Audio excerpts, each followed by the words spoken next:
dari IHSG dulu. IHSG sekarang masih sideways, masih stagnan, masih di area resisten sekitaran 5150. Memang udah di atas 5150 ya teman-teman. Tapi IHSG ini kalau aku lihat ada satu resisten lagi yang kuat banget di angka 5250, itu resisten monthly. Jadi view aku masih belum berubah. Untuk bulan Agustus ini IHSG masih sangat rawan sekali untuk terkoreksi. Jadi upside-nya sisa dikit ya. Upside itu kemungkinan untuk dia lanjut menguat kecil. Kenapa? Karena dia udah naik selama 4 bulan berturut-turut. Dan untuk saham-saham berkapitalisasi besar, saham-saham big cap saat ini lagi posisi yang overbought. Nah, kalau untuk laporan keuangan perusahaan sendiri udah beberapa yang muncul, beberapa yang keluar. Yang menarik itu ya laporan keuangan ICBP. Dia justru naik, labanya justru naik tinggi. Labanya naik sekitaran 36%. Coba aku buka ini ya, aku buka data untuk laporan keuangan. Aku akan kasih lihat buat teman-teman semuanya.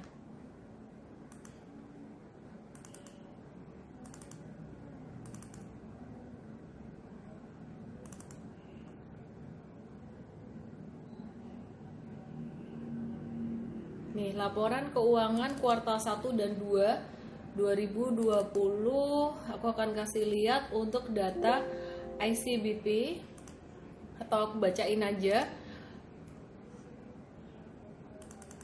Indofood CBP ini di semester 1 atau di kuartal 2 ya. Di kuartal 2 dia punya net profit margin naik 15%. Gross profitnya atau laba brutonya naik 36% setelah dikurangin banyak hal, setelah dikurangin pajak juga. Laba bersihnya dia masih naik 15,3%. Net profit marginnya ya, net profit marginnya 15,3%. Dan kalau teman-teman perhatikan di tahun-tahun sebelumnya, tahun 2019 itu cuma sekitar 12,6%. Terus kemudian tahun 2018 dia di angka 12,13%. Di tahun 2017 malah 9,95%. Dan 2016 10%, dan di tahun 2015 itu 9,21%. Jadi kesimpulannya tahun ini malah naik kencang gitu untuk ICBP. Jadi teman-teman yang berinvestasi saham untuk ICBP ya bagus. Ini sentimen yang sangat bagus sekali untuk long term investing. Nah, kalau untuk saham second linernya yang sangat menarik buat saya itu ada satu saham. Kemarin hari Sabtu kita di seminar online Diskon Vaganza ada ngecekin laporan keuangan beberapa perusahaan. Ini saya lihat Sido muncul. Saya kok suka ya lihat ini ya. Saya suka lihat Sido muncul ini. Dia gross profit marginnya atau laba kotornya Sido muncul ini dia naik, dia gross profit marginnya di angka 53,53%, kemudian net profitnya 28%, net profit marginnya 28%. Jadi malah naik sekitaran 2% ya dibandingkan dengan tahun 2019 kemarin. Kalau 2019 kemarin itu di angka 26,33. Nah, di semester 1 ini di angka 28% gitu net profit marginnya si Sido muncul. Jadi sangat stabil sekali gitu. Oke. Jadi kalau Sido ini dua tadi yang aku bahas, ICBP dan Sido itu untuk investasi jangka panjang ya teman-teman ya. Terus kemudian hari ini ada beberapa saham yang aktif. Hari ini trading apa nih teman-teman? Ada beberapa saham yang aktif. Saya coba lihat, yaitu saham Doit.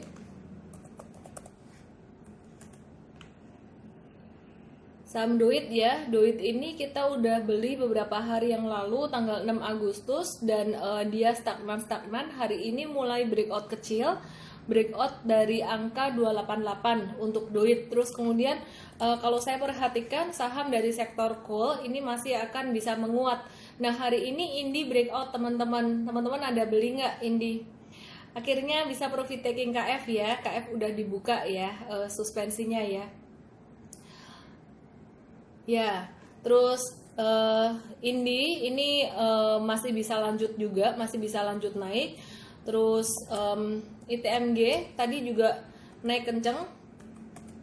Ini juga kita bahas beberapa hari yang lalu. Jadi saham-saham pertambangan ini baru mulai jalan. Kenapa? Kalau saya perhatikan perekonomian di China sudah mulai membaik, mereka akan butuh bahan bakar dari batu bara, which is mereka impor dari Indonesia itu sangat besar sekali. Dan hari ini ITMG, Indo Tambang Raya Megah, ini sangat bagus sekali. Dia naiknya, breakoutnya tuh bagus banget. Jangka pendek dia bisa ke 9.000 tuh ITMG ya. Jadi ITMG jangka pendek bisa ke 9.000. Terus 9.000 sampai 9.500 ya untuk jangka pendek. Dan yang menarik si ITMG ini dia belum naik. Jadi upside-nya masih banyak.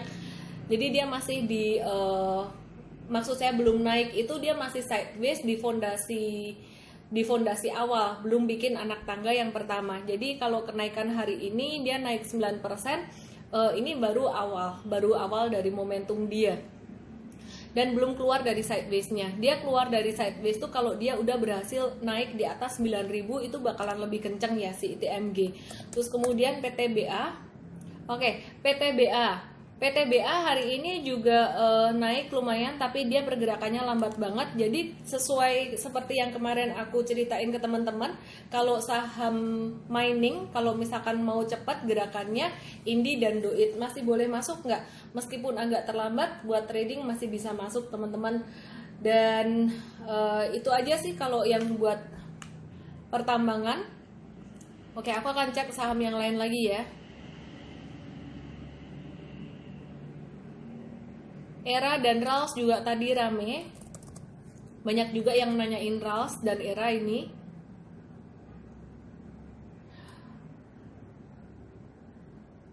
Era tinggal ngehold aja ya. Kalau yang baru mau beli, better masuk Indi. Indi baru mulai jalan. Terus kemudian Rals, saya akan cek Rals. Rals 4 hari ini dia naik volumenya bagus banget, dia naik 4 hari ini volumenya cakep banget. Jadi kalau saya ngelihat Rals dan LPPF view saya masih sama, ini masih dalam masa membangun fondasi, masih di stage 1. Rals ini dia membentuk pola yang sangat bagus sekali, cakep banget volumenya. Dia belum sampai membentuk anak tangga yang pertama, baru membentuk fondasi. Ya, jadi untuk jangka menengah sangat potensial, tapi dia akan jalan lebih cepat ketika dia breakout dari angka 700. Nah, kalau untuk jangka pendek gimana? Untuk beberapa hari ini Rals rawan profit taking. Oke, semoga paham ya. Oke,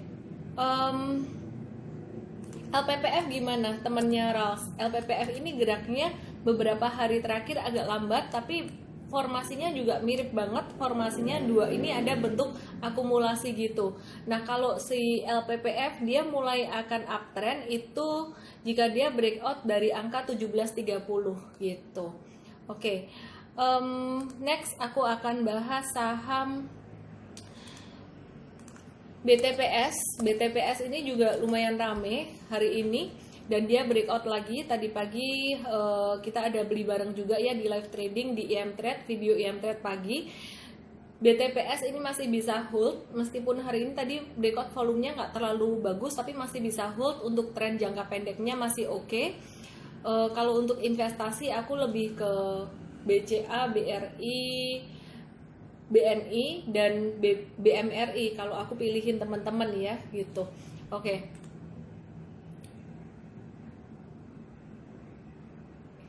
Tower, oke, Tower ini lagi pada galau. Tower, trennya cakep banget waktu dari bulan Mei sampai dengan Agustus tanggal 6. Nah, begitu Agustus tanggal 7 ini kita jualan Tower, kena trailing stop ya Tower. Nah, si Tower ini tanggal 7 kemarin naik, dia turun banget itu dengan volumenya naik. Jadi dia turun tapi volumenya tinggi. Nah, itu tanda nggak bagus sebenarnya. Itu tanda awal dari distribusi. Hari ini tadi mantul dikit, cuman saya nggak masuk lagi ya, nggak buyback lagi si Tower ini. Kenapa? Karena justru yang saya nih aku mau kasih lihat teman-teman di sini nih, yang saya agak waspadai ini satu candle ini candle tanggal 7 kemarin, ini dengan volume transaksi yang gila banget gitu. Jadi kalau misalkan ditanya, wah ini beneran volumenya naik pas dia buang barang atau pas dia ini sih, pas dia naik. Nah di sini kita bisa lihat ini perdagangan kemarin, ini volume transaksi ini jelas banget dia volumenya naik ketika dia dibuang, si tower ini dibuang gitu ya. Jadi di sini jadi lampu kuning banget gitu. Nah, kalau tower kita udah keluar, kalau tebik masih ngehold. Ini tebik. Ini kami masih hold, dia masih sideways gitu. Oke. Oke, Tekim. Tekim dan INKP memang masuk dalam list aku. Doit tadi aku udah bahas ya. Doit itu bagus. Doit bagus. Indi juga bagus. Breakoutnya hari ini lebih kuat si Indi. Jadi kalau tadi sempat beli Indi, hold aja dulu gitu. Kalau untuk Tekim hari ini tadi naik juga dengan volume transaksi lumayan tinggi. Tekim ini dengan INKP bedanya apa? Kalau INKP dia udah breakout duluan ya. Jadi kita udah beli juga INKP di Super Trader. Nah, kalau teman-teman belum punya INKP, baru mau masuk Tekim aja. Besok kita lihat apakah Tekim dia berhasil untuk breakout. Breakoutnya Tekim tuh di atas angka 7.300. Di atas 7.300 dia breakout. Jadi teman-teman yang ketinggalan di INKP bisa masuk Tekim besok kalau misalkan dia breakout. Tapi kalau nggak breakout justru keluar candle kecil, nah kita wait and see dulu.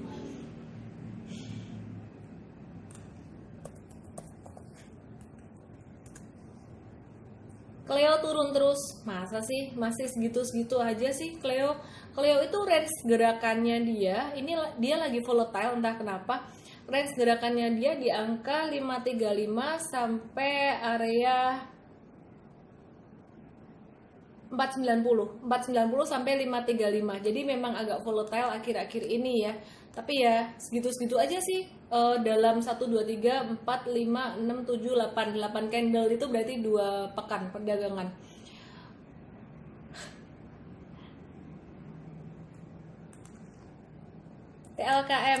TLKM ya masih gitu-gitu aja sih. Belum ada perubahan gimana untuk jangka pendeknya ya. TLKM ini lebih buat investasi jangka panjang. Yang saya bahas tadi adalah saham-saham yang ada perubahan signifikan untuk trading plan jangka pendek. Inco. Oke. Inco masih wait and see, dia masih berada di area resisten ya. Nih aku kasih lihat.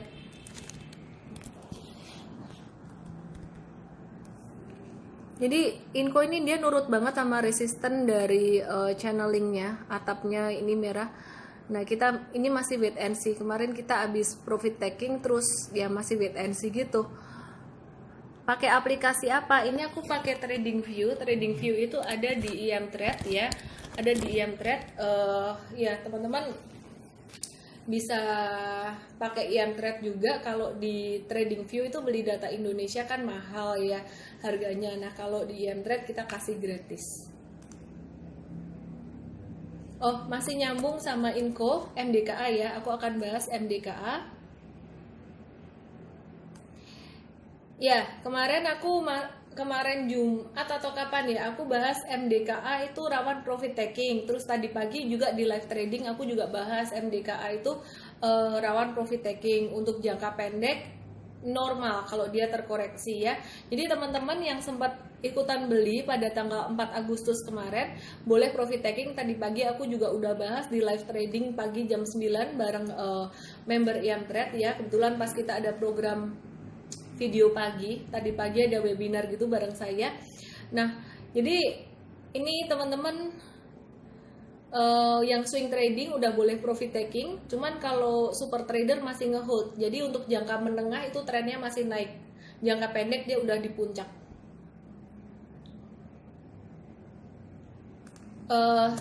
Ngomongin MDKA kok kayaknya ada yang kurang kalau saya nggak ngomongin Antam. Sama ya, sama dengan MDKA si Antam ini juga rawan profit taking ya.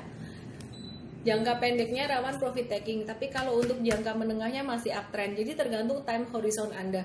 Kalau time horizon Anda adalah untuk jangka menengah sekitaran 3 sampai 6 bulan gitu, itu masih bisa hold. Tapi kalau time horizon Anda yang suka trading cepat, ini udah waktunya keluar. MDKA masih boleh masuk. Kita lihat sikon aja dulu ya. Ini kan dia baru hari pertama turun. Nah, kita lihat sikon dia bisa koreksi berapa jauh ya. Jadi kita lihat nanti kalau pas di area support saya akan infokan. Lebih enak sih lewat yang trade ya, karena market akhir-akhir ini sangat volatile sekali. Kalau misalkan nggak real time ya harganya cepat naik, cepat berubah. MDKA Antam masih boleh beli, enggak, lebih ke Indi, lebih ke batu bara ya, Indi, Doit untuk jangka pendek ini, untuk besok tepatnya. INKP cocok buat hold 3-6 bulan nggak? Cocok banget, aku ngehold kok si INKP dan masuknya udah lebih awal ya, jadi di Mtrade juga ada itu. Terus kalau yang baru mau masuk, besok bisa wait and see untuk TKIM juga breakout, tunggu breakoutnya. I think yang potensial cuman itu aja ya, nggak banyak yang ini, nggak banyak yang berubah. Jadi my view masih sama, saya masih tertarik pada saham-saham di sektor komoditas, baik pertambangan batubara, coal ya, batubara, coal, kemudian metals, kemudian migas, minyak dan gas. Nah, kalau batu bara ini yang dalam jangka pendek lagi breakout gitu. Kalau metalsnya ini lagi profit taking dalam jangka pendek, tapi nanti dia masih bisa main lagi.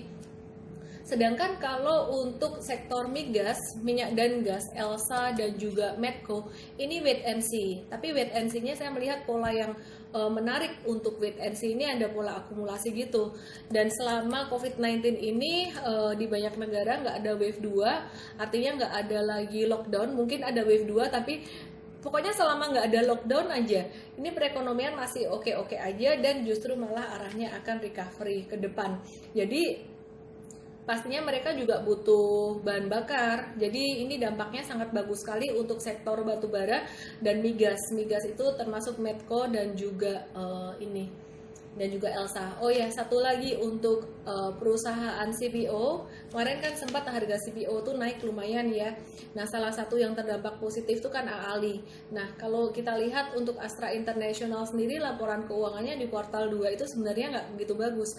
Anak-anak usahanya tuh banyak yang terdampak COVID semua dan turun. Pendapatannya turun, labanya turun, bahkan ada beberapa yang rugi. Nah, salah satu yang untung itu si Astra International ini. Yang menarik bukan karena penjualan dia naik, yang menarik adalah karena harga CPO itu naik. Jadi kalau saya bisa simpulkan, Astra International ini dia termasuk cyclical juga. Nah, perlu teman-teman ketahui, saya menghindari perusahaan yang cyclical untuk investasi jangka panjang. Biasanya perusahaan komoditas, baik batu bara maupun CPO maupun yang cyclical lagi, batubara, CPO dan metals. Batubara, CPO, metals, agriculture. Jadi kalau di dalam Astra International ini ada perusahaan-perusahaan yang cyclical, akan membuat dia si ibunya, si ASII-nya juga akan jadi sedikit terpengaruh gitu, lumayan pengaruh. Dan itu juga ada yang bilang juga nih ya, ngingetin saya, ASII jual saham Bank Permata. Nah, itu juga keuntungan dia dapat dari penjualan saham dari Bank Permata. Nah, itu saya kurang suka juga. Yang saya suka adalah keuntungan didapatkan dari operasional perusahaan. Contohnya dari ICBP itu tadi. Oke. Setelah pertambangan, yang jalan bakalan si properti dan konstruksi. Dia tinggal nunggu giliran aja sih. Kalau properti dan konstruksi ini dia masih membangun fondasi gitu, masih di stage 1. Nah, kalau katakan Anda beli ADI saat ini, ADI-nya alon-alon, dia nggak gerak, didiemin, ADI-nya diemin sekitaran 6 bulan. Oke, aku coba hitung dulu. 1, 2, 3... 1, 2, 3, 4, ya segini. 3-6 bulan lah. Itu upside-nya bisa dapat 40% juga, disclaimer ya. Disclaimer teman-teman ya. Jadi kalau sekarang masih sideways panjang, ini tinggal nunggu breakout-nya aja. Breakout-nya di angka 680. gitu. Jadi kayak ADI, terus kemudian HMSP, TLKM ini masih masa-masa sideways semua. Cuman bedanya kalau si HMSP, TLKM ini kan bisa buat investasi jangka panjang. Sedangkan kalau kayak ADI dan juga saham-saham properti tadi saya nggak berani untuk katakan itu buat long term investing. Long term investing ini rentang waktunya 5 sampai 10 tahun. Nah, tapi kalau bukan long term investing, beli simpen kayak 6 bulan gitu aja itu gimana? Saya bilang bisa ini ada upside, masih ada upside banget. Jadi satu-satunya sektor yang belum jalan nih menarik banget nih. Oke, aku mau bahas saham-saham perbankan. Nah loh, balik lagi nonton lagi. Saham-saham perbankan ya. BBKP ini kemarin naik dengan volume transaksi yang lumayan tinggi pada tanggal 7 Agustus. Nah, kalau aku lihat BKP ini short term dia bisa kehalang resisten di area 208 dulu, istirahat sesaat di 208. Tapi setelah itu dia akan breakout lagi tuh si BKP, dia akan breakout lagi. Kalau seandainya dia breakout dari 208, dia akan larinya kenceng ya, jadi pergerakannya akan lebih kenceng gitu. Terus kemudian teman-teman yang tadi penasaran dengan BRIS ya, BRI Syariah ini masih on track, artinya masih uptrend gitu ya, masih cukup bagus untuk jangka menengahnya, tapi untuk jangka pendeknya dia sideways. Jadi BRIS dia range pergerakannya dari angka 515 sampai 600 untuk BRIS gitu.